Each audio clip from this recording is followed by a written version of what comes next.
اس نے کہا کہ میں انسان پر تحقیق کرتے ہوئے، اچھا ڈی این اے کیا ہوتا ہے؟ جو حضرت آدم سے چل رہا ہے اور ہم سب کے اندر موجود ہے اس کا حصہ. ڈی این اے وہ چیز ہے یعنی مشترک ہے، پہلی نسل سے چلتا ہے اور آگے تک چلتا ہے جب تک آخری نسل ہے. ہم سب کی ابتدا حضرت آدم سے.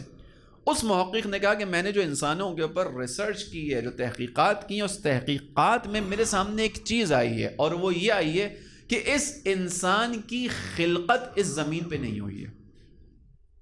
یہ انسان اس زمین پہ نہیں بنایا گیا ہے.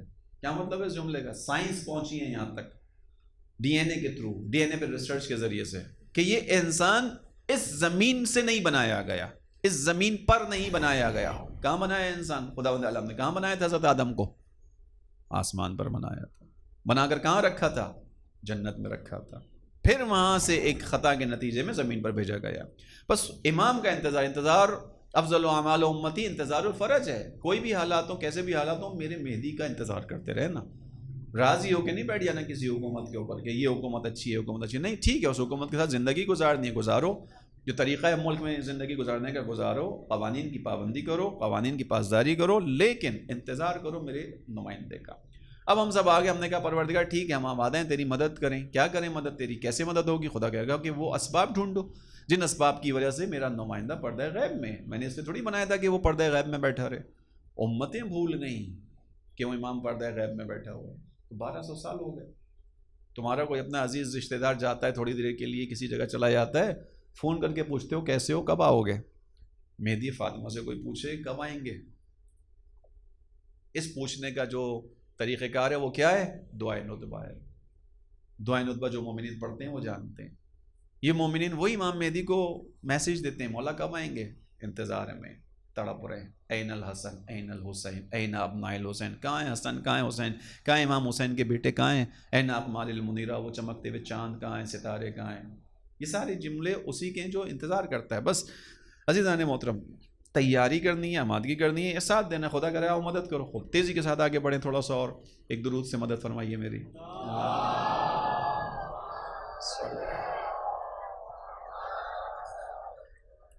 اور کیا کریں؟ ظہور کا راستہ فراہم کرو.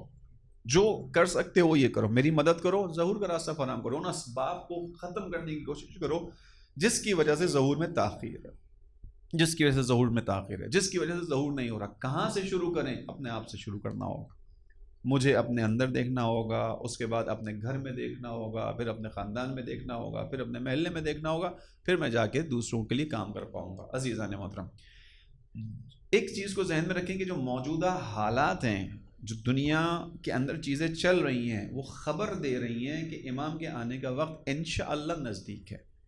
خبر آ رہی ہے. اس طرح کی خبر سے مراد کوئی زبان سے نہیں کہہ رہا، حالات بتا رہے ہیں، نشانیاں بتا رہی ہیں. اگرچہ مجھے اور آپ کو نشانیوں کے اوپر رکنے کا نہیں کہا تھا نشانی دیکھنا، نشانی کو دیکھنا، علامت کو دیکھنا، سائن کو دیکھنا، لیکن کرنا کیا؟ علامت کوئی پوری ہو یا نہ ہو، اس میں میرا اور آپ کا کوئی کردار ہے؟ کوئی کردار نہیں ہے.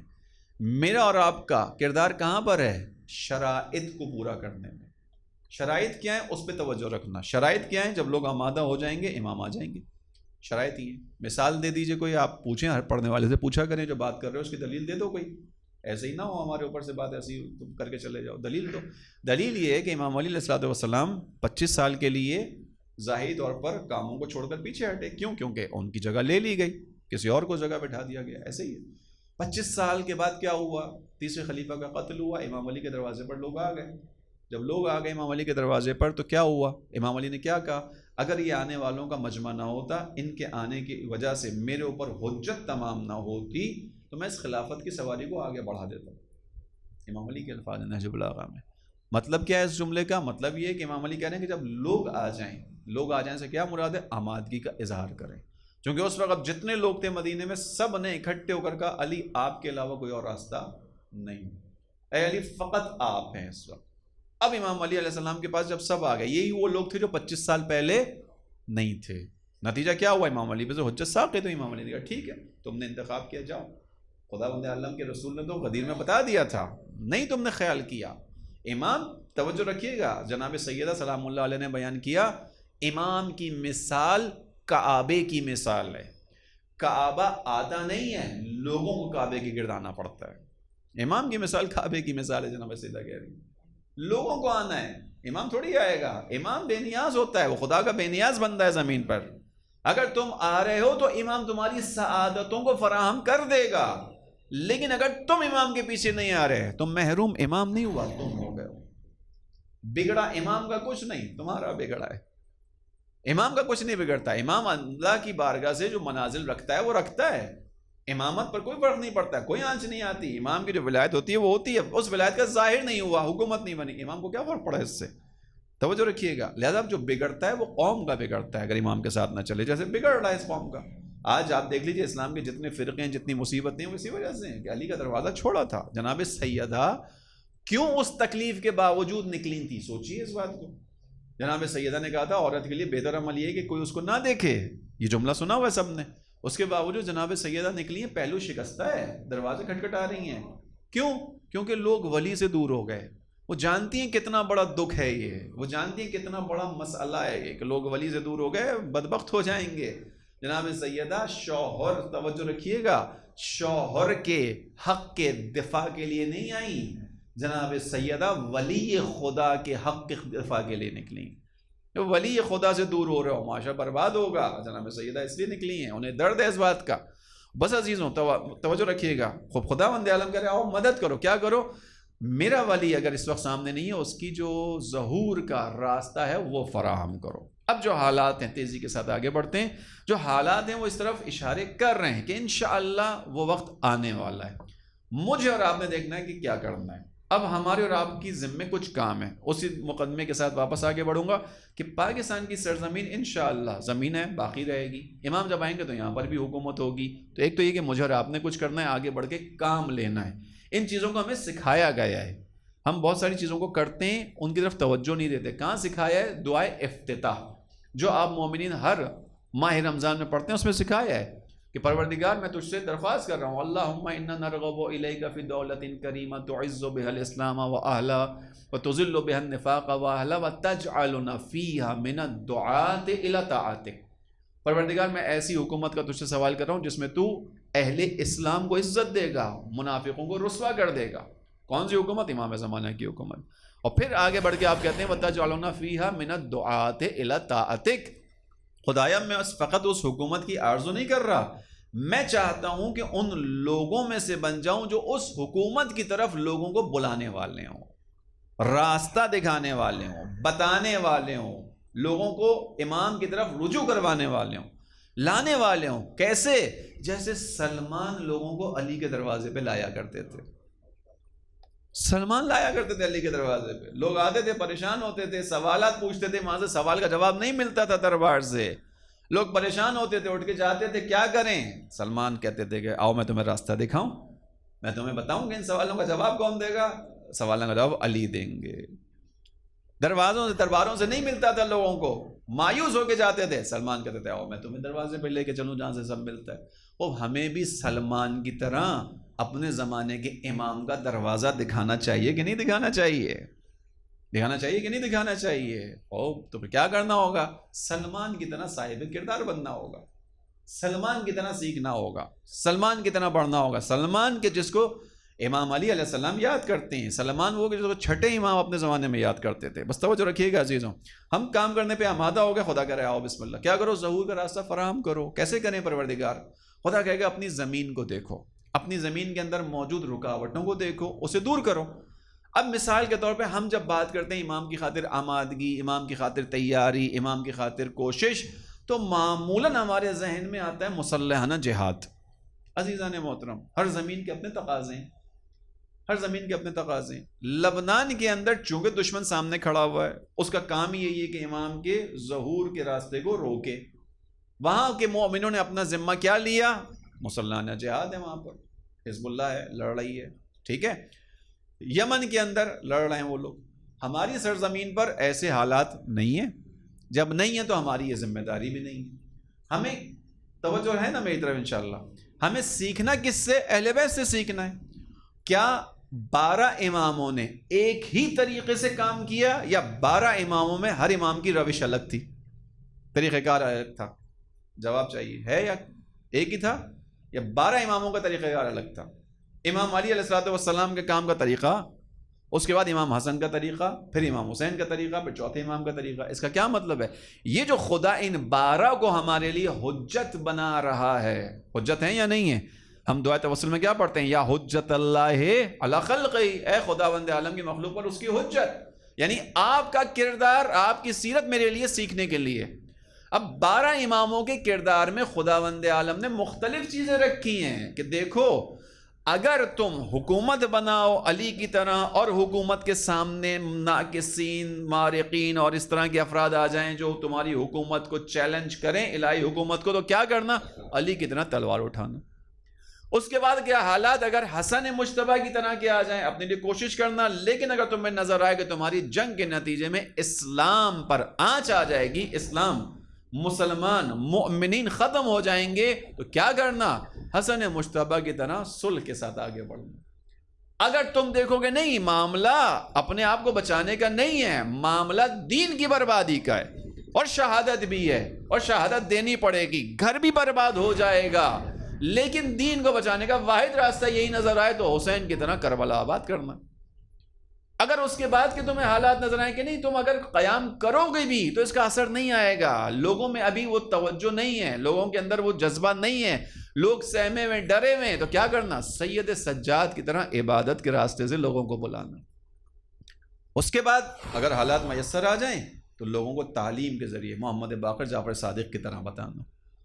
توجہ کی ہے؟ 6 اماموں کا بتایا، 6 کے 6 اماموں کا طریقہ کار الگ ہے، سیکھنے کے لیے ہمیں سیکھنا ہے، ظہور کا زمینہ فراہم کرنا ہے۔ جب بھی بات کی جاتی ہے ظہور کا زمینہ فراہم کرنا ہے، معمولاً ذہن میں یہ آتا ہے کہ کیا کرو، چلو اسلحہ اٹھاؤ شروع ہو جاؤ۔ نہیں، ایسا نہیں ہے۔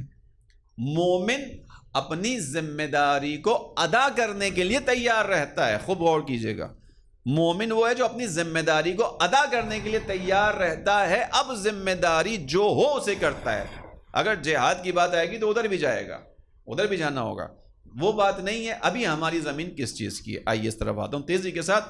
ہمیں زمینہ فراہم کرنا ہے، کیوں؟ نصرت خدا کرنی ہے۔ خدا کہہ رہے آؤ نصرت خدا کرو، کیسے کریں؟ جو میرا نمائندہ غیبت میں اس کے آنے کے اسباب فراہم کرو، یہ میری مدد ہے اس وقت اس زمین کے اوپر۔ خدا ہم تیار ہو گئے۔ خدا کہے گا اپنی زمین میں رکاوٹ دیکھو۔ کیا رکاوٹ ہے؟ تمہاری زمین کے اندر جو رکاوٹ ہے وہ جہالت ہے۔ وہ کون سی رکاوٹ ہے؟ تعصب ہے۔ کون سی رکاوٹ ہے؟ تکفیریت ہے۔ اب کیا کریں؟ اپنی زمین کے اوپر اگر چاہتے ہو میرے نمائندے کا ساتھ دو، اس کو غیبت سے نکالو، اس کی غربت کو ختم کرو، تو کیا کرو؟ اس جہالت، تعصب، تکفیریت کے خلاف کام کرو۔ کیا کام کریں؟ پروردگار مارنا شروع کر دیں؟ خدا کہے گا نہیں، علم پھیلاؤ، شعور دو، لوگوں کو بتاؤ، لوگوں کو امام مہدی کے بارے میں آگاہی دو، لوگوں کو بتاؤ کہ وہ تو آنے والا دور ہے جس کو خداوند عالم نے رکھا ہے، اس دور کی خصوصیات کیا ہیں۔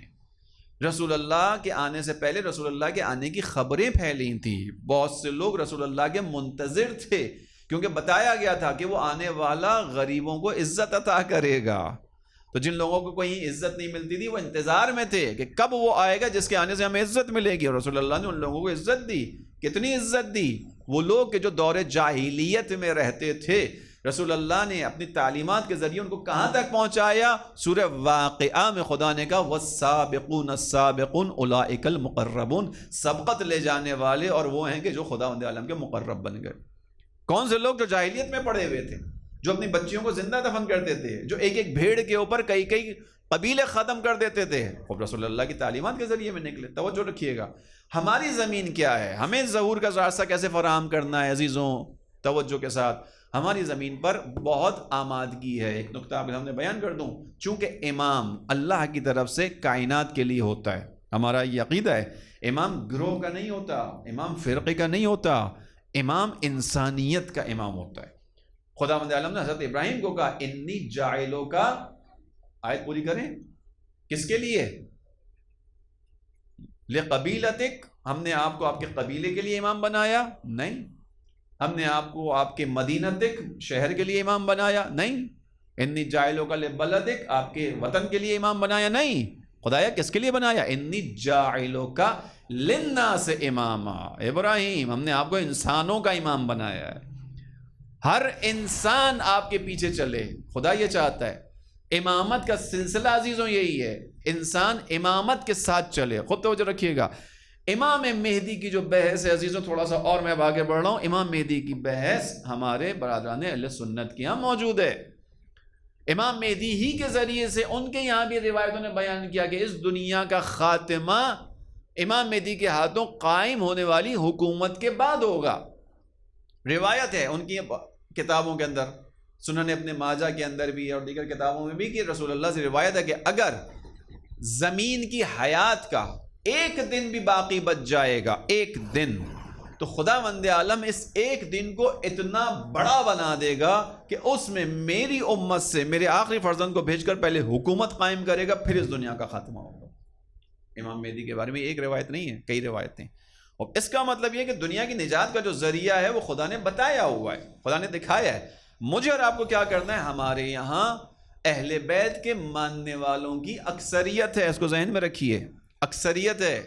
برادران اہل سنت کے یہاں اکثریت اہل بیت کا احترام کرتے ہیں. اکثریت، بار بار ایک جملے کو تاکیداً کہہ رہا ہوں، کیوں؟ کیونکہ ہم نے زمانے کے امام کے لیے کام کرنا ہے، نصرت کرنی ہے. ان تنصر اللہ ینصرکم، تم اللہ کی نصرت کرو، خدا تمہاری نصرت کرے گا. یثبت اقدامکم، تمہارے قدموں کو جمائے گا. ہماری ذمہ داری کیا ہے؟ ہماری ذمہ داری ہے کہ ہم راستہ فراہم کریں. کیا کریں؟ امام کی طرف لوگوں کو لے کر آئیں. اب جب لوگوں کو لے کر آئیں تو اپنے برادران اہل سنت کے ساتھ بیٹھیں، ان سے بات کریں، انہیں بتائیں کہ دیکھو ہم تو ایک شاندار دور کی طرف چڑھ رہے ہیں آگے. یہ شاندار دور آنے والا ہے. یہ جو بیچ میں ناسبیت آ گئی، کہ جس ناسبیت کی وجہ سے کچھ ہماری غلطیاں کچھ تمہاری غلطیاں ہیں، ہمارے یہاں بھی ایسے کالی بھیڑیں، تمہارے یہاں بھی ایسی کالی بھیڑیں، ہمارے یہاں بھی لوگوں نے کام خراب کیا، تمہارے یہاں بھی کر رہے ہیں. آؤ ان کو دیکھو، انہیں پہچانو، ان کے کہنے میں نہ ہو، ان کے بہکائے میں نہ ہو، چونکہ خدا نے اس دنیا کا نجات کا راستہ فقط امام مہدی کے ہاتھ میں رکھا ہے. فقط امام مہدی راستہ ہے. اب اس کام کو عزیزوں کرے گا کون؟ جس نے امام مہدی کے بارے میں کچھ سیکھا ہوگا. کون دکھائے گا اپنے ان دوستوں کو راستہ؟ جس نے پڑھا ہوگا. سادہ سی بات ہے، اس کے بغیر کون بتا سکتا ہے؟ لہذا ہمیں بتانا ہے، ہمیں یہ کام کرنا ہے، اس کی طرف توجہ رکھنی ہے. اب سازش دشمن کی کیا ہے؟ دشمن کون ہے؟ سب سے پہلے جب میں دشمن کہوں، میری مجلس کے اندر جب بھی آپ بیٹھ کر سنیں، تو پہلا ذہن آپ کا جس کی طرف جانا چاہیے وہ ہے کہ جس نے حضرت آدم کی خلقت کے وقت خدا کی عزت کی قسم کھا کے خدا کو چیلنج کیا تھا. کون؟ شیطان. فَبِعِزَّتِكَ لَأَغْوِيَنَّهُمْ أَجْمَعِينَ، تیری عزت کی قسم میں سب کو بہکاؤں گا. تیری عزت کی قسم. کہاں بیٹھوں گا؟ کہاں بیٹھوں گا؟ علی صراطک المستقیم، تیرے سیدھے راستے پر بیٹھوں گا. سیدھا راستہ کس کا ہے؟ مومنوں کا راستہ ہے. ادھر بیٹھ کر بہکاؤں گا. یعنی کیا مطلب؟ میں تیرا نظام نہیں چلنے دوں گا. چیلنج ہے. خدا نے بھی کیا کہا؟ ٹھیک ہے، اپنی کوشش کر. اس نے خود کہا کہ ہاں ایک گروہ کو نہیں بہکا پاؤں گا جو مخلص ہوں گے. خدا نے کہا تیرا موقع ہے. اس نے کہا تھا قیامت تک کے لیے مہلت دے. خدا نے کہا نہیں، ایک یوم معلوم تک کی مہلت ہے، یعنی ظہور امام کا. ایک وقت آئے گا تیرا زور ختم ہو جائے گا. توجہ رکھیے گا. اب اگر عالم اسلام مخصوصاً، اور یہ بات بھی سن لیجئے، امام مہدی کا موضوع فقط مسلمانوں کا موضوع نہیں ہے. ہندوؤں کی کتابوں میں، عیسائیوں کی کتابوں میں، یہودیوں کی کتابوں میں، بودائیوں کی کتابوں میں امام مہدی کا تذکرہ ہے، نام کے بغیر ہے. نام کے بغیر سے کیا مراد؟ صفات ہیں ان کے یہاں.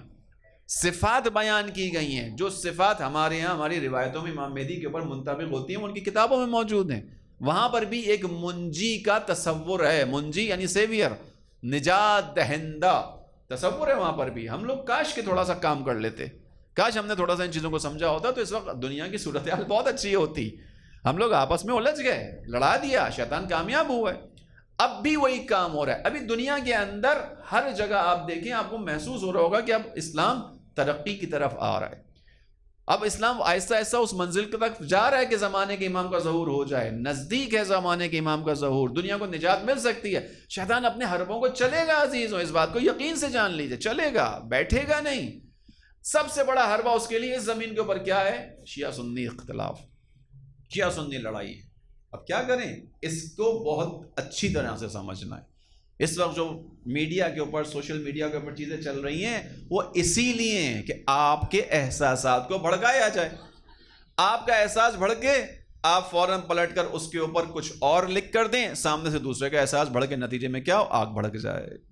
سمجھیے گا، یہ میں ایسے ہی نہیں کہہ رہا، دین کی تعلیمات کے سائے میں کہہ رہا ہوں. سوشل میڈیا کے اوپر غلط میسج کو فارورڈ کر دینا زمانے کے امام کے ظہور کا راستہ روکنا ہے. اگر چاہتے ہیں زمانے کے امام کے ظہور کا راستہ فراہم کریں، عقل مندی سے چلیں، ہوشیاری سے چلیں. دشمن جس ماحول کو بنا رہا ہے اس ماحول کے اسیر نہ ہوں. ہمیں امام حسین سے سیکھنا ہے. امام حسین نے سیکھ کر بتایا ہے ہمیں. امام حسین درس ہے ہمارے لیے. ایک چھوٹی سی مثال آپ کے سامنے پیش کرتا ہوں. امام حسین نے دشمن کی چال کو کامیاب نہیں ہونے دیا. امام ائمہ علیہ السلام سے سیکھنا ہے ہمیں. دشمن کیا چاہ رہا ہے؟ آپ پاکستان کے اندر اس وقت میدان بنا دیں شیعہ سنی جھگڑے کا، شیعہ سنی جھگڑا ہو جائے، آپس میں لڑائیاں ہو جائیں، آگ لگ جائیں دوبارہ، اور یہ ماحول بنا رہا ہے وہ. مجھے اور آپ کو یہ موقع فراہم نہیں کرنا کہ اس کو فراہم کرنا. امام حسین علیہ السلام ایک سوال سادہ سادہ، آج میں تھوڑا سادہ چل رہا ہوں، میں آپ لوگوں سے جوابات نہیں لے رہا، کل میں جواب لے رہا تھا، آج تھوڑا تیار ہو جائیں، اب جواب لوں گا. امام حسین علیہ السلام جب مدینے سے نکلے ہیں، آیا اپنی شہادت کو جانتے تھے یا نہیں جانتے تھے؟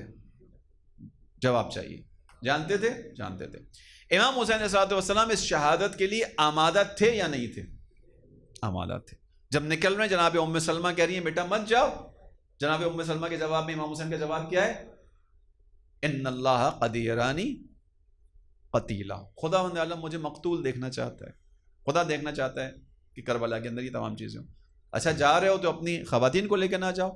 ان اللہ قد شاء یراہن سبایا. نانی جان، خداوند عالم ان کے ہاتھوں میں رسی دیکھنا چاہتا ہے. کیوں دیکھنا چاہتا ہے؟ چونکہ ان کی رسیوں کے ذریعے سے دین بچے گا. وہ جب نکلیں گے نا کربلا سے کوفہ، کوفہ سے شام، تو پیغام وہی پہنچائیں گے. پیغام انہیں کے ذریعے جائے گا. میں اپنا کام کروں گا، میری مظلومیت کو یہ پھیلائیں گے. توجہ رکھیے گا. اب جب امام حسین نکلے شہادت کے لیے، خوب توجہ ہے نا میری طرف انشاءاللہ، شہادت کے لیے نکلے، آمادہ ہیں، جانتے ہیں. کیا امام کو موت سے خوف ہوتا ہے؟ ایک سادہ مومن کو موت سے خوف نہیں ہوتا. چہ جائے کہ ہم امام کے لیے سوچیں، امام کو موت سے بھی خوف نہیں ہے. امام حسین پہنچ گئے مکہ. مکہ میں 5 مہینے رہے امام. اور جب مکہ کے اندر 5 مہینے رہے، آپ سب نے سنی ہے وہ روایت، اچھی طرح سنی ہے کہ جب حاجی میدان عرفات میں آ رہے ہیں، امام حسین میدان عرفات سے باہر جا رہے ہیں. یعنی حج کے ارکان بالکل اینڈ پر پہنچ گئے. حج، ایک مسلمان حج کرتا ہے، چاہتا ہے حج کرے. امام حسین علیہ السلام جن کے لیے رسول اللہ نے کہا حسین منی وانا من الحسین، پہچان ہے حسین دین کی، ایسا ہی ہے. یہ امام حسین بالکل آخری مراحل میں حج کو چھوڑ کر جا رہے ہیں. یہ روایت ہم نے سنی ہے نا. تحلیل تو کریں گی، کیوں امام حسین کیوں چھوڑ کے جا رہے ہیں؟ میں نے کیا کہا؟ امام حسین شہادت کے لیے نکلے، جانتے ہیں شہید ہونا ہے، شہادت منزل ہے، مقصد ہے، اور اس مقصد کے تحت کچھ حاصل کرنا ہے. اس کے باوجود امام حسین مدینہ چھوڑ یا مکے سے بالکل آخری لمحے پہ نکل رہے ہیں. کیوں نکل رہے ہیں؟ اس لیے کہ ان کے خلاف ایک سازش بنائی گئی جس کو امام حسین نے سمجھا. سازش کیا بنائی گئی؟ یزید کی طرف سے کیا سازش ہوئی؟ اس نے کہا حسین مکے میں حج کا سیزن آ رہا ہے، حسین یقینی طور پر حج کریں گے جب وہاں رہیں گے، تو کیا کرو، جب حج کر رہے ہوں دوران مناسک حج حسین کو قتل کر دو. اب کیا ہوگا؟ توجہ ہے آپ کی؟ اب کیا ہوگا؟ اب ہوگا یہ کہ جب مناسک کے دوران، طواف کے دوران یا عرفات کے کسی میدان میں کسی جگہ پر حسین کا قتل ہو جائے گا تو ادھر ہزاروں یا شاید اس زمانے میں لاکھوں حاجی ہیں، وہاں پر قاتل کے بارے میں پتہ نہیں چل پائے گا کہ بھئی کس نے مارا، کس نے مار دیا، کس نے شہید کر دیا. پکڑا ہی جائیں گے بہت سے افراد. یہ ایک حسین کے قتل کا الزام یزید پر نہیں آئے گا. پہلی چیز سمجھ میں آ گئی؟ یہ سازش ہے. توجہ ہے اس چیز پر؟ امام حسین نے حکمت عملی دی ہے. امام حسین دشمن کو جانتے ہیں، حالانکہ آمادہ شہادت ہیں. میں اپنے الفاظ میں کہوں کہ مولا اگر آپ کعبے کے سامنے مارا جائیں تو اب فضیلت بڑھ جانی چاہیے. کعبے کے اندر قتل ہوا ہے. امام کہنے نہیں، دشمن نے پلان بنایا ہے، میں اس دشمن کے پلان کا حصہ نہیں بنوں گا. جو فائدہ وہ لینا چاہتا ہے میں اس کو فائدہ نہیں لینے دوں گا. اس نے یہ پلان بنایا کہ حسین کو دوران حج قتل کروا دیتا ہوں، میرے اوپر نام نہیں آئے گا، میں سادہ رہوں گا، کیونکہ اتنے سارے حاجی ہیں، کس نے مارا ہمیں کیا پتا. چاہے کسی کو اجیر بھی کر لیں گے. سوڈان سے بھی لوگ آ رہے ہیں، یمن سے بھی آ رہے ہیں، مصر سے بھی آ رہے ہیں، بہت سارے آ رہے ہیں، کسی کو بھی پیسے دے کے کام کروا لیں گے. ایک دوسرا یہ تھا کہ امام حسین علیہ السلام کے ساتھ 2 اور بڑی شخصیات جو زمانے کی تھی، عبداللہ ابن زبیر اور عبداللہ ابن عمر. ان دونوں نے بھی بیعت نہیں کی تھی یزید کی. یہ دونوں بھی نکلے تھے امام حسین کے ساتھ مدینے سے، مکہ آئے تھے. یزید کو کیا موقع ملے گا؟ چونکہ امام حسین معمولی شخصیت تو ہے نہیں، عالم اسلام کی سب سے بڑی شخصیت ہے اس زمانے میں، تو قتل ہو گیا. اب جب قتل ہو گیا تو اس کو ایک موقع ملے گا. بھئی کیا کرو، امام حسین کو جس نے قتل کیا انہیں پکڑو. نتیجے میں کیا ہوگا؟ عبداللہ ابن عمر، عبداللہ ابن زبیر کے گرد بھی گھیرا تنگ ہو جائے گا. کس عنوان سے؟ کہ شاید حسین کے قتل میں یہ شامل ہوں. نتیجہ کیا ہوگا؟ ایک قتل کے ذریعے سے اس کا راستہ بالکل صاف ہو جائے گا، اس کے اوپر کوئی الزام بھی نہیں آئے گا. یہ سازش امام حسین سمجھ گئے. امام حسین بالکل آخری لمحات میں حج چھوڑ کے نکلے. سوال بنتا تھا نا کہ کیوں نکلے امام حسین؟ جس زمانے میں سب آ رہے ہیں حج کرنے کے لیے، امام حسین حج چھوڑ کے جا رہے ہیں. اس لیے کہ جو دشمن نے ارادہ کیا ہے، پلان کیا ہے، اس کے پلان کو کامیاب نہیں ہونے دینا. عزیزو، امام حسین سے سیکھنا ہے. امام حسین نے سکھایا ہمیں کہ دیکھو، اگر دشمن کو ناکام کرنے کے لیے، اس کے غلط منصوبے کو ناکام کرنے کے لیے حج جیسی عبادت بھی چھوڑنی پڑے تو حسین چھوڑ دیں تاکہ وہ کامیاب نہ ہو. سمجھ آ گئی بات؟ اب ہمیں کیا کرنا ہے؟ ہمیں دیکھنا ہے دشمن آج کیا چاہ رہا ہے پاکستان کی سرزمین پر. دوبارہ شیعہ سنی فساد. بہت کھلی بھی بات ہے یہ چاہ رہا ہے. اسی کے لیے ساری چیزیں ہو رہی ہیں، مجلسوں پر پابندی، یہ چیز، اس کے اوپر پابندی. میں آ رہا ہوں تھوڑا تھوڑا ان چیزوں کی طرف. ہمیں کیا کرنا ہے؟ ہمیں اپنے مذہب کے ساتھ، مکتب کے ساتھ کھڑا ہونا ہے. اتحاد کا مطلب کہیں بھی یہ نہیں ہوتا کہ آپ اپنے عقائد سے پیچھے ہٹ جائیں. یہ مطلب کہیں بھی نہیں اتحاد کا. اتحاد کا مطلب یہ نہیں کہ آپ اپنے مسلمات کو چھوڑ دیں، کہیں بھی یہ مطلب نہیں.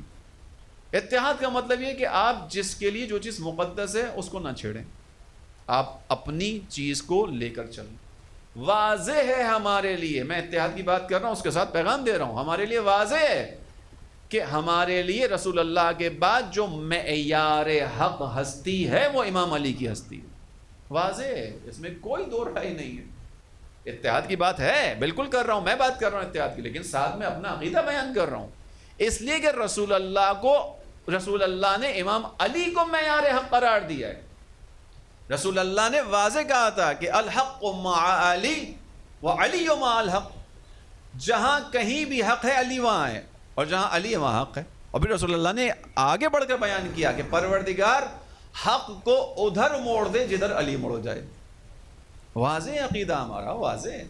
امام علی علیہ الصلوۃ والسلام حق پر ہیں. اب چاہے یہ گھر پر ہوں چاہے کسی میدان میں ہوں، حق علی کے ساتھ ہے. یہ ہمارا مسلمہ اصول ہے، مسلمہ اصول ہے رسول اللہ کی روایت کے مطابق. لیکن اتحاد کرنا ہے. اتحاد سے مراد کیا ہے؟ یعنی واقعہ میں ساتھ چلنا ہے. وجہ کیا ہے؟ امام مہدی تک سب کو پہنچنا ہے. جب امام مہدی آئیں گے بہت سے مسائل خود بخود حل ہو جائیں گے عزیزوں.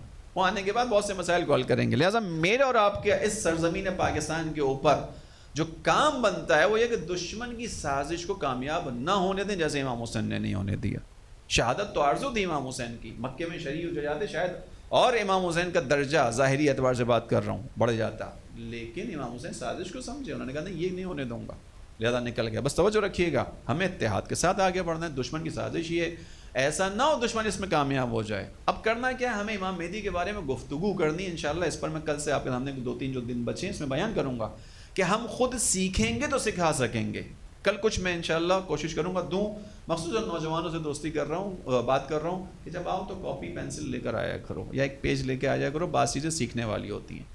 ہمیں کیسے بات کرنی ہے، ہم کیا سکھا سکتے ہیں. ہم قرآن سے، اب میں فقط نقطہ بیان کرتے ہوئے آگے جا رہا ہوں کہ قرآن سے میں کیسے امام مہدی کو ثابت کروں کسی کے اوپر.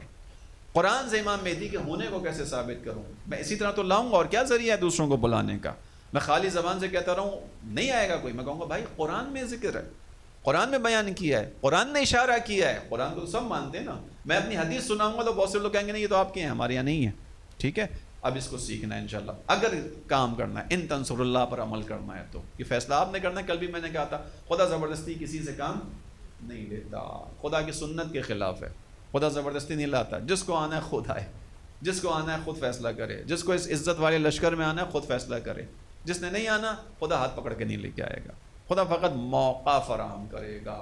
خدا نے موقع فراہم کر دیا عزیزوں. وہ وقت آ رہا ہے انشاءاللہ کہ جب امام عصر کی حکومت دنیا پر نافذ ہوگی. مجھے اور آپ کو اس تک پہنچنا ہے. میں فقط اس کی ایک مثال آپ کے سامنے دوں تھوڑا سا. آپ لوگوں کو میں نے کچھ جو باتیں بتائیں اس میں ایمان میں اضافہ انشاءاللہ ہوگا. وقت آ رہا ہے. امام کی حکومت کون سی حکومت ہے؟ امام زمانہ کی حکومت وہی حکومت ہے جس کو اللہ کے رسول غدیر میں نافذ کر کے گئے تھے. غدیر میں کون سی حکومت ہے؟ رسول اللہ نے کیا کیا تھا؟ امام علی کو پہچنوایا تھا. ہمارا عقیدہ یہی ہے. میرے بعد کون ہے جانشین، کون ہے رہنما، کون ہے ولی؟ الستو اولیٰ بکم من انفسکم، آیا تمہارے نفسوں پر تم سے زیادہ اولویت نہیں رکھتا؟ یہ سرپرستی کا معنی ہے. سب نے کہا ہاں. رسول اللہ نے کہا من کنت مولا فعلی مولا، جس کا میں مولا ہوں اس کا علی مولا ہے، ٹھیک ہے نا. لہذا امام زمانہ کے آنے کے بعد کیا ہوگا؟ یہی غدیری حکومت قائم ہوگی. اس کے لیے کوشش کرنی ہے. علی ولی اللہ کہ جس پر آج اتنی بات کی جا رہی ہے، کہا گیا بعض، میں پھر کہہ رہا ہوں اہل سنت کی طرف سے نہیں ہے، ناصبیوں کی طرف سے، تکفیریوں کی طرف سے، کہ جو خود اہل سنت کے بہت سارے عقائد کے خلاف ہیں، جو بہت ساری چیزوں کی مخالفت کرتے ہیں. ثابت ہیں یہ چیزیں، حکومت آنکھ بند کر رہی ہے تو الگ بات ہے، ثابت ہیں کہ بہت سارے اہل سنت علماء کے قتل میں یہ ناصبی شامل ہیں. ثابت ہیں یہ چیزیں پاکستان کے اندر، ٹھیک ہے. لہذا اس کی طرف ہم اتحاد کی طرف چلنا ہے، اپنے عقائد کے ساتھ چلنا ہے. ہم سب کو یہ بتائیں کہ انشاءاللہ ہم اس حکومت کی طرف جا رہے ہیں کہ جہاں علی ولی اللہ بنیاد ہے. کل زبانوں سے علی ولی اللہ لینے کی کوشش کی، آخری جملہ سن لیجئے. کل کوشش ہوتی تھی زبانوں سے علی ولی اللہ لیں، ہوا نا. میثم تمار کو کیا سزا دی گئی؟ علی سے پیچھے ہٹ جاؤ، علی سے پیچھے ہٹ جاؤ، علی کا نام نہ لو، نہ لوگے تو کیا کریں؟ بخش دیں گے. اس بات سے غافل تھے کہ میثم تمار تو اس درخت کو پانی دے رہے تھے جس پہ علی نے کہا تھا اس پہ تو میری محبت میں لٹکایا جائے گا. میثم تمار، لہذا کل ان سے چھیننے کی کوشش کی، نام نہیں دیا. حجر اپنے ادائی کو لے کر آ گئے شام کے اندر، بچوں کے ساتھ لے آئے، کھڑا کر دیا، کہا کہ علی سے فقط بیزاری کا اظہار کر دو. کیا مطلب ہے؟ یعنی علی کا نام نہ لو. انہوں نے کہا نہیں کر سکتے اس کام کو. کہا مار دیں گے سب کو. انہوں نے کہا مار دو. آگے بڑھے رشید ان کی طرف، حجر اپنے ادائی کی طرف آگے بڑھے. صحابی رسول تھے، مقام ہے ان کا، بچوں کے ساتھ لائے. اس سے پہلے کہ ان کی طرف بڑھے، بچوں کی طرف بڑھے، معذرت ان کی طرف بڑھے، انہوں نے کہا میری یہ خواہش ہے. کہاں کیا خواہش ہے؟ صحابی رسول مان لیتے ہیں خواہش. کیا خواہش ہے؟ کہا میری خواہش یہ کہ مجھ سے پہلے میرے بچوں کو مارو، میرے سامنے مارو. کہا کہ ہر باپ اپنے بچوں کو زندہ رکھنا چاہتا ہے، تو اپنے سامنے کہہ رہے ہیں ان کو مارو؟ کہیں ہاں میں اپنے سامنے چاہتا ہوں. کیوں چاہتے ہو؟ کہا اس لیے کہ جب میں مر جاؤں اگر ان کے سامنے، میری گردن اڑا دی جائے، مجھے یہ ڈر ہے کہیں ایسا نہ ہو یہ موت کے خوف سے پیچھے ہٹ جائیں، علی سے بیزاری کا اظہار کر دیں. میں نہیں چاہتا کہ ایسا ہو. کیا کرو؟ انہیں میرے سامنے مارو. میں دیکھنا چاہتا ہوں کہ علی کی محبت اور ولایت میں اس دنیا سے گئے. توجہ ہے آپ کی؟ ایسے لوگوں کا مکتب ہے یہ، ایسے لوگوں کا مکتب. زیادہ کل زبانوں سے کوشش کی لینے کی، لے سکے؟ نہیں لے سکے. آج اذانوں میں بات کر رہے ہیں کہ اذانوں سے علی ولی اللہ کو ختم کرو. تو بھائی نہ کل زبانوں سے لے سکے تھے، نہ آج اذانوں سے لے سکتے ہو. اس جملے کے ساتھ میں ایک جملہ ایڈ کر کے بتا رہا ہوں آپ کے لیے، بس وہ یہ کہ اب آمادہ ہو جاؤ. جو لوگ یہ باتیں کر رہے ہیں ان کو بھی کہہ رہا ہوں کہ بھائی نہ زبانوں سے لے سکتے تھے، لے سکے، نہ اذانوں سے لے سکتے ہو تم. اب تو اس دنیا کے اندر جو خدا کی جانب سے دنیا اور حکومت بننے جا رہی ہے، جو عالمی حکومت ہوگی، پوری دنیا پر ہوگی، امام مہدی کی ہوگی، اس حکومت کا جو آئین ہوگا وہ علی ولی اللہ پر ہوگا. اللہ یا رسول اللہ، یا اللہم صلی علی محمد. اس بات کو سن کے مطمئن رہیے، جو حکومت بننے جا رہی ہے اس کا آئین علی ولی اللہ ہے. کیوں آئین علی ولی اللہ ہے؟ اس لیے کہ رسول اللہ نے کیا کہا تھا جب بیان کیا من کنت مولا فاز علی مولا، اس وقت ایک آیت اتری تھی. کون سی آیت اتری تھی؟ الیوم اکملت لکم دینکم، آج کے دن تمہارے دین کو مکمل کر دیا. اتممت علیکم نعمتی، تم پر نعمتیں تمام کر دیں. رضیت لکم الاسلام دینا، اور آج میں اس دین سے راضی ہو گیا جس میں نبوت کے بعد علی کی ولایت ہے. لہذا کون سی اسلامی حکومت قائم ہوگی؟ کون سا اسلام؟ جس سے خدا راضی ہے. لہذا اس حکومت کی بنیاد، دستور، آئین کیا ہوگا؟ علی ولی اللہ ہوگا. علی ولی اللہ، اس پہ مطمئن رہیے. عزیزوں یہ علی ولی اللہ کی بحث بہت آگے بڑھ چکی ہے. میں تو ان کو جواب دے رہا ہوں جو تکفیری ہیں، جنہوں نے یہ بات کہی تھی، ان کو جواب دے رہا ہوں کہ بھائی تم کسی خواب میں رہ رہے ہو، کسی خواب کی دنیا میں ہو. علی ولی اللہ اذانوں سے تو کیا لوگ ہیں، دنیا پر نافذ ہونے والا ہے، یہ دنیا پہ نافذ ہونے والا ہے. اس کی ایک چھوٹی سی مثال دیتے ہوئے آگے بڑھ جاؤں، زحمت تمام کروں، 2 منٹ زیادہ لے لوں گا. وہ مثال یہ کہ اب علی ولی اللہ الحمدللہ قوت میں ہے. علی ولی اللہ والے قوت میں ہیں، طاقت میں ہیں، خداوند عالم کے فضل و کرم سے. دنیا کے اندر ایک ملک ہے جس کی بنیاد علی ولی اللہ کے اوپر ہے. بہت عرصے سے دشمن کوشش کر رہا ہے اس کو نقصان پہنچا دے، آج تک نقصان نہیں پہنچا سکا. نہ فقط نقصان نہیں پہنچا سکا بلکہ وہ اب دنیا کے اندر پھیلتا چلا جا رہا ہے. ایسے ہی ہے ایران کی مثال ہمارے سامنے. میں ایران کی حمایت نہیں کر رہا، میں ایران کی اس نظام کی بات کر رہا ہوں جو علی ولی اللہ پر قائم ہے. اس لیے عزت ملی ہے کہ یہ نظام علی ولی اللہ کے اوپر ہے. اس کی ایک اور مثال ہے، وہ یہ کہ لبنان کے اندر آئل کرائسس آیا، پیٹرول ختم ہو گیا، لوگ مشکل میں پڑ گئے، انرجی بیٹھ گئی، سب کچھ بیٹھ گیا. حکومت نہیں کر پائی، کنٹرول نہیں کر پائی. حسن نصر اللہ نے ایک بیان دیا. حسن نصر اللہ نے ایک بیان دیا اور بیان دینے کے بعد کہا کہ بھئی حکومت کا کام یہ ہے کہ وہ لوگوں کی ضرورت کو پورا کرے. یہاں پر ایک جملہ کہہ دوں، کاش ہمیں بھی خدا کو حسن نصر اللہ دے دے جو یہاں کے لوگوں کے لیے کچھ کام کروا سکے. حسن نصر اللہ نے کہا کہ حل کرو مسئلے کو. حکومت نے کہا بھائی کیسے حل کریں، چاروں طرف سے گھیرا ہوا ہے، آئل آنے نہیں دے رہے، باہر سے پیٹرول لانے میں پابندی ہے، مشکلات ہیں چونکہ ابھی جنگ لڑ کے فارغ ہوئے. چاہتا کیا تھا دشمن اس ذریعے سے انرجی کرائسس آئے، کیا ہو، لوگ روڈوں پر آئیں. جب لوگ روڈوں پر آئیں گے تو کیا ہوگا، بلوا ہوگا. بلوا ہوگا تو ہمیں حزب اللہ کے خلاف موقع مل جائے گا کہ بھائی ٹھیک ہے سب کو ختم کرو.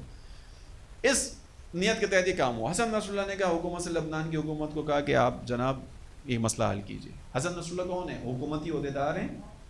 حکومتی عہدیدار ہیں؟ نہیں، حزب اللہ کے رہبر ہیں. حکومت نے کام کوشش کرتے نہیں ہوا. حسن نصر اللہ نے دوبارہ بات کی، کہا کہ یہ ڈیڈ لائن ہے، یہ آخری تاریخ ہے، اگر آپ نے اس ڈیڈ لائن تک اس مسئلے کو حل کر لیا تو ٹھیک ہے، آپ نے حل نہیں کیا تو ہم یہ خود حل کریں گے. لوگ حیران ہو گئے کہ حسن نصر اللہ عہدیدار تو ہے نہیں، وزیر تو ہے نہیں، کس بیس پہ یہ بات کریں گے مسئلہ حل کریں گے. کسی کے ذہن میں بھی نہیں تھا. توجہ رکھیے گا، میں حسن نصر اللہ کی تعریف نہیں کر رہا، علی ولی اللہ کی قدرت اور طاقت بتا رہا ہوں کہ اب دنیا کے اندر یہ علی ولی اللہ پھیلتا چلا جا رہا ہے. ٹھیک ہے، اور اس ذریعے سے پیغام دے رہا ہوں ان کو جو علی ولی اللہ کو اذان سے ختم کرنے کی باتیں کر رہے ہیں. حسن نصر اللہ نے کہا ہم حل کریں گے. تعجب ہوا گورنمنٹ کو، اچھا کیا کریں گے، ڈیڈ لائن آ گئی، وہ ٹائم آ گیا کہ جس کو حسن نصر اللہ نے کہا تھا.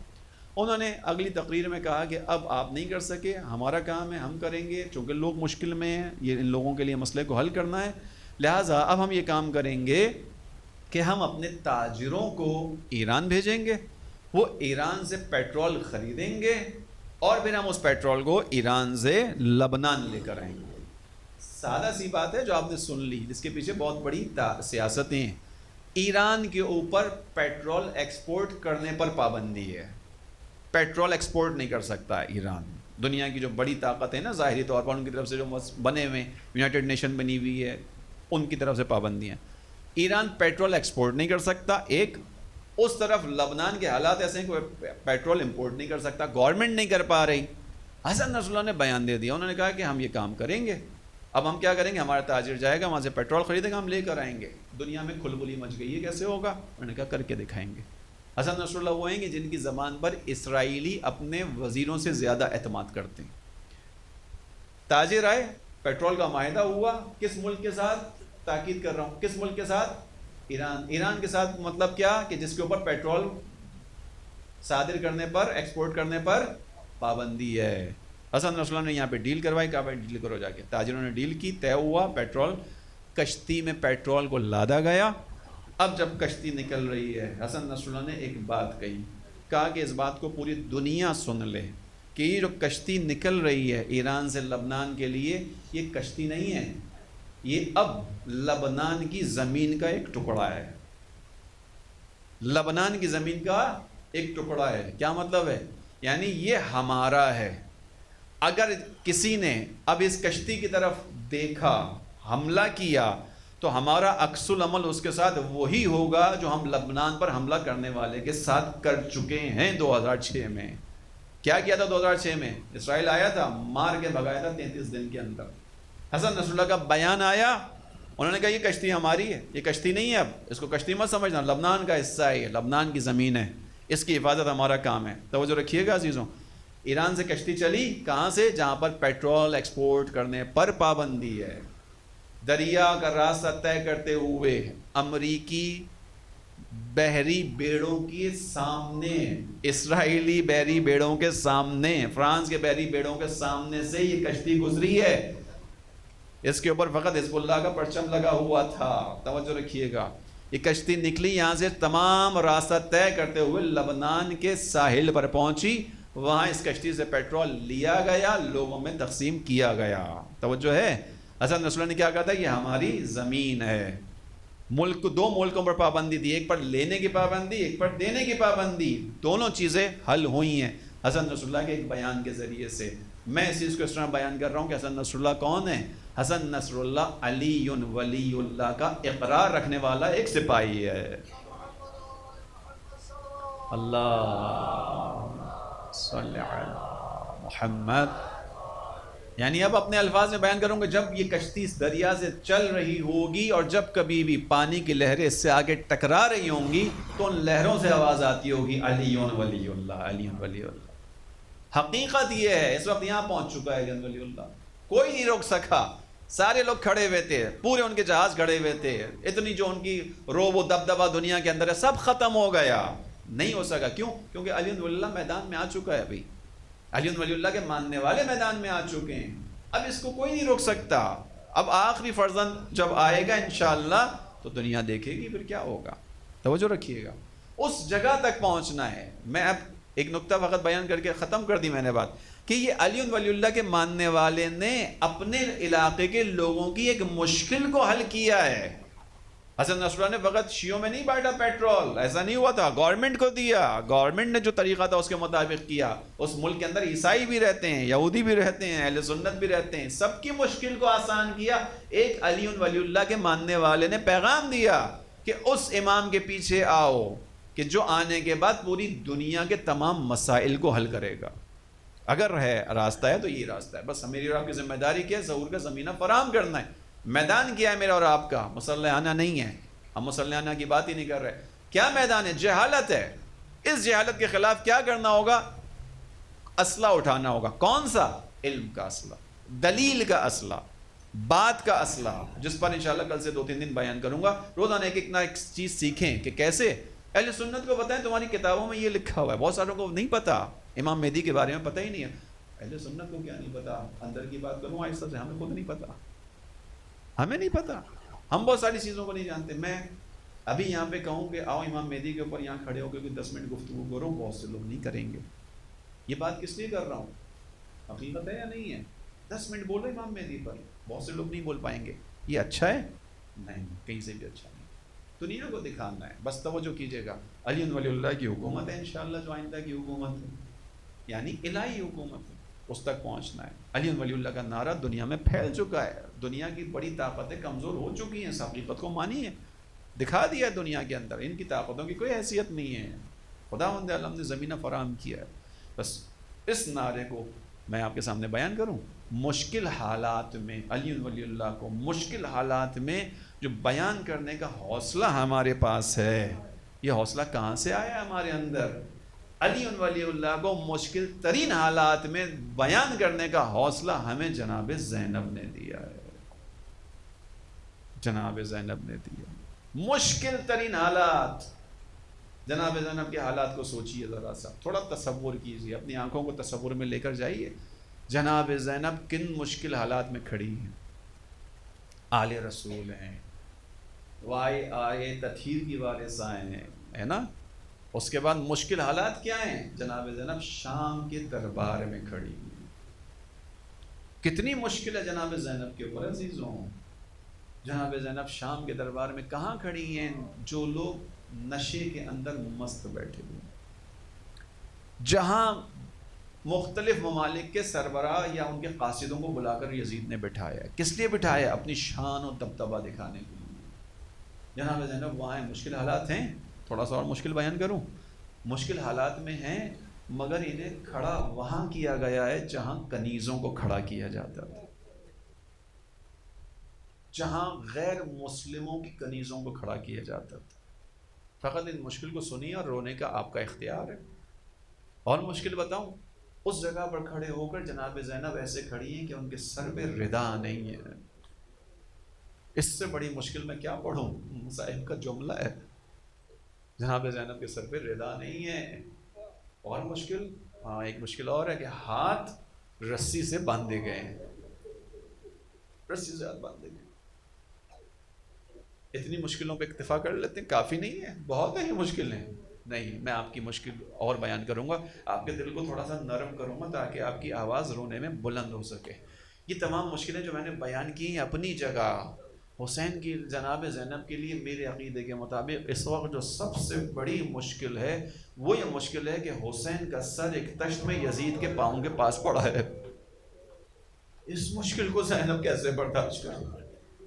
زینب کے لیے تعزیانہ کھانا مشکل نہیں ہے، زینب کے لیے جگہ پہ کھڑے ہونا اتنا مشکل نہیں ہے، مگر زینب اس کو کیسے برداشت کریں کہ حسین کا سر ہے، تشت میں پڑا ہے۔ زینب کی مشکل یہ کہ یزید اس سر پر، اس کے ہونٹوں پر چھڑی مار رہا ہے، جن ہونٹوں کو رسول اللہ بوسہ دیا کرتے تھے۔ یہ مشکل ہے جناب زینب کے لیے عزیزوں، اسی لیے جناب زینب برداشت نہیں کر پا رہی۔ یزید آ کر کہتا ہے کاش میرے اشیاخ ہوتے جو دیکھتے کہ بدر کے اپنے بڑوں کا میں نے کیسے بدلہ لیا، میں نے احد والوں کا اپنا کیسے بدلہ لیا، اپنی خوبیاں بیان کر رہا ہے۔ زینب سے برداشت نہیں ہوا، ایک تو اتنی بڑی بے ادبی، اس پر اتنا اترانا۔ جناب زینب نے یہاں کھڑے ہو کر ولی اللہ کی آواز نکالی۔ کیا آواز ہے؟ جناب زینب نے یزید کو مخاطب کر کے کہا کیدک سعیک، یزید اپنی چال چل لے، اپنی کوشش کر لے، فواللہ لا تمحو ذکرنا، قسم بخدا تو ہماری یاد نہیں مٹا سکتا، قسم بخدا تو ہمارے ذکر کو نہیں مٹا سکتا۔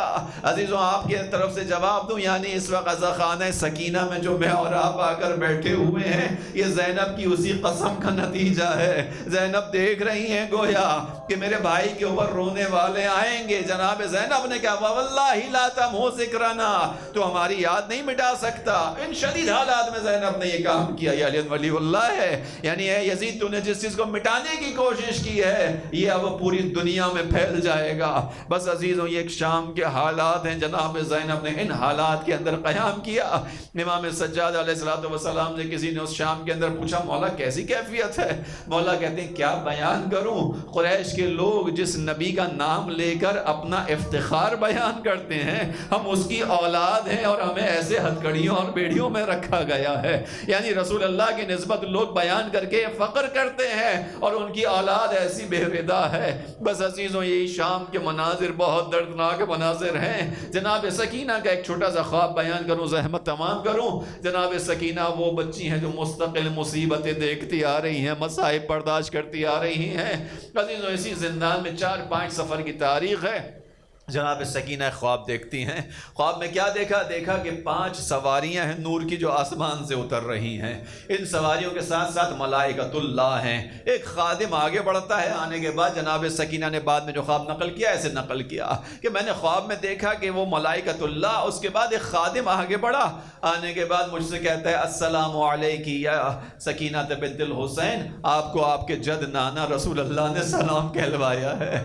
سکینہ کہتی ہے، میں پلٹ کر کہتی ہوں وعلی السلام علی جدنا، ہمارے جد پر ہمارا سلام ہو۔ اس کے بعد جناب سکینہ کہتی ہیں، میں پوچھتی ہوں کون لوگ ہیں؟ پہلے سواری سے پہلے شخص اترے، پوچھتی ہے کون ہیں؟ کہا جاتا ہے کہ یہ حضرت آدم ہیں۔ دوسرا اترنے والا اترتا ہے، پوچھتی ہیں یہ کون ہیں؟ کہتے ہیں یہ ابراہیم ہیں۔ تیسرا اترنے والا اترتا ہے، پوچھتی ہیں یہ کون ہیں؟ کہتے ہیں یہ حضرت موسیٰ ہیں۔ چوتھے اترنے والے کو بتایا گیا حضرت عیسیٰ ہیں۔ جناب سکینہ کہتی ہیں میں نے خواب میں دیکھا 5ویں شخصیت جو زمین پر اتری، وہ زمین پر اترتی تو کیا زمین پر گر پڑی، پھر اپنے ہاتھوں سے سہارا لے کر اٹھی۔ میں نے کہا یہ جو اس طرح سے اٹھ رہے ہیں بیٹھ رہے ہیں یہ کون ہیں جن کے چہرے پر غم کے آثار نمایاں ہیں؟ کہتے ہیں یہ آپ کے نانا رسول اللہ ہیں۔ میں تڑپ کر پوچھتی ہوں کہاں جا رہے ہیں؟ کہتے ہیں انہیں امام حسین کی زیارت کے لیے لایا گیا ہے، یہ حسین کی زیارت کے لیے جا رہے ہیں، اجرکم اللہ۔ بس عزیزو جناب سکینہ کہتی ہے میں نانا کے پاس جانا چاہتی تھی کہ اسی اسنا میں دیکھا 5 اور سواریاں آسمان سے اتری، ان سواریوں پہ ہودج ہے، محمل ہے، ان کے اوپر پردہ ڈالا گیا ہے۔ میں کہتی ہوں ان سواریوں میں کون ہے؟ دیکھتے ہوں پہلی خاتون اتر کر آتی ہیں، جواب دیا جاتا ہے یہ حوا ہیں۔ دوسری خاتون آتی ہیں یہ آسیہ ہیں۔ تیسری خاتون یہ مریم ہیں۔ چوتھی خاتون یہ جناب خدیجۃ الکبریٰ ہیں۔ اور پھر 5ویں سواری کی کیفیت وہی ہے جو 5ویں شخصیت کی تھی، یعنی اس سواری سے ایک بی بی اترتی ہے جس کے چہرے پر آثار غم ہے، جو زمین پر بیٹھتی ہیں ہیں، ہاتھ پہلو پر رکھ کر اٹھتی ہیں. جناب سکینہ کہتی ہے میں پوچھتی ہوں یہ کون ہے؟ کہا جاتے ہیں آپ کی دادی فاطمہ الزہرا ہے. اب جناب سکینہ کہتی ہے دادی کا نام سن کر مجھ سے برداشت نہیں ہوتا، میں آگے بڑھتی ہوں. دادی ان مصیبتوں کے اندر ہم یہاں سفر کر کر آئے ہیں، ہمارے گھر والوں کو مارا گیا، بابا کو کربلا میں ذبح کر دیا گیا، میں نے تماچے کھائے، تازیانے کھائے ہیں. اجرکم اللہ. میں اپنی زبانی ایک دو جملے بیان کر دوں عزیزو، جب کسی بچے کو موقع ملتا ہے نا مصیبت برداشت بیان کرنے کا تو وہ ساری چیزیں بیان کرتا ہے. اب تک سکینہ کو کسی سے اپنا احوال بیان کرنے کا موقع نہیں ملا تھا. جب سکینہ سید سجاد کے پاس جاتی تھی تازیانہ کھاتی تھی، جب پھوپھی سے بات کرتی تھی تازیانہ کھاتی تھی. اس عالم خواب میں اب دادی نظر آئی ہیں، فاطمہ زہرا سے ملاقات ہوئی ہے، تمام مصیبتوں کو بیان کیا ہوگا. بس آخری جملہ میری زبانی سن لیجئے، شاید یہ بھی کہا ہو اے فاطمہ زہرا، ارے جب آسمان کربلا پر اندھیرا چھا گیا تھا، آواز گونجی تھی الا قد قتل الحسین بکربلا، بابا کی سواری میدان سے آئی تھی، سواری کا اپنا چہرہ بابا کے خون سے رنگین تھا، سب نے ماتم شروع کیا تھا، واہ حسینہ. مگر دادی میں سواری کے پاس گئی تھی، میں نے سواری سے ایک سوال پوچھا تھا، میں نے پوچھا تھا یا جواد ابی، اے میرے بابا کی سواری فقط ایک بات بتا دے، السقیام قتلوہ عطشانا، میرے بابا کو ذبح کرنے سے پہلے پانی پلایا تھا یا میرے بابا کو پیاسا ذبح کر دیا. میں کہوں گا سکینہ جب بین کر رہی ہوں گی، عجب نہیں زہرا نے کہا ہو اے میری لخت جگر، میرے جگر کو مزید چھلنی نہ کر، ارے تو درے خیمہ سے دیکھ رہی تھی، میں اسی مقتل میں موجود تھی، میرے حسین کے سر پر میری نگاہوں کے سامنے ضربت. سَيَعْلَمُ الَّذِينَ ظَلَمُوا أَيَّ مُنْقَلِبٍ. ماتم حسین.